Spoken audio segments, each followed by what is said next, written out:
Madam ओ madam, एक minute. आइंदा अगर ऐसी बात हमारे सामने बोली ना तो एक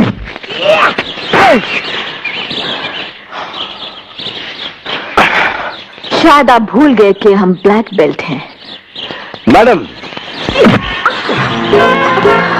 मैं शायद आपको बताना भूल गया कि मैं भी ब्लैक बेल्ट रह चुका हूँ।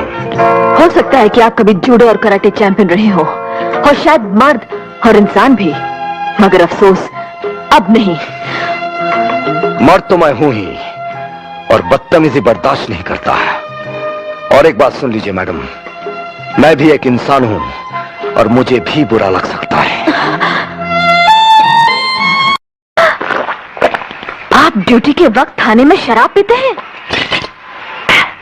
ड्यूटी के बाद घर में भी पीता हूं, लेकिन मुफ्त की नहीं पीता। बड़ी मेहरबानी करते हैं आप। हमें तो इसलिए भी आपका शुक्रगुजार होना चाहिए कि आप थाने में पड़े सोए रहते हैं। सो तो वो ही सकता है मैडम जिसके दिल और दिमाग पर कोई बोझ ना हो। बोझ डालने के इरादे से ही हम यहाँ आई थी, लेकिन आपके हवलदार ने बताया कि यहाँ बगैर घूस लिए कोई रिपोर्ट नहीं दर्ज की जाती। लेन देन तो दुनिया का दस्तूर है मैडम। जिंदगी और क्या है, सौदों का सिलसिला है। लेकिन हम यहाँ सौदा करने नहीं, रिपोर्ट दर्ज कराने आई हैं कि ऐन आपके थाने के सामने कंगलाटोला में फत्ते दादा ने अंधेर मचा रखा है। देखिए मैडम, सारी पुलिस फत्ते जैसे वीआईपी की रखवाली में। यहाँ हमने औरतों के लिए डॉक्टरी और कानूनी सलाह देने का इंतजाम किया है। आइए।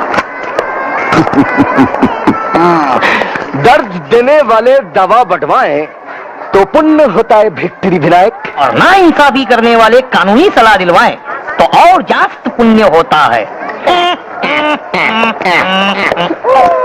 जो औरतें पहले समाज के हाथों मजबूर थीं, हमने उनके लिए इज्जत से जीने के नए रास्ते खोले हैं।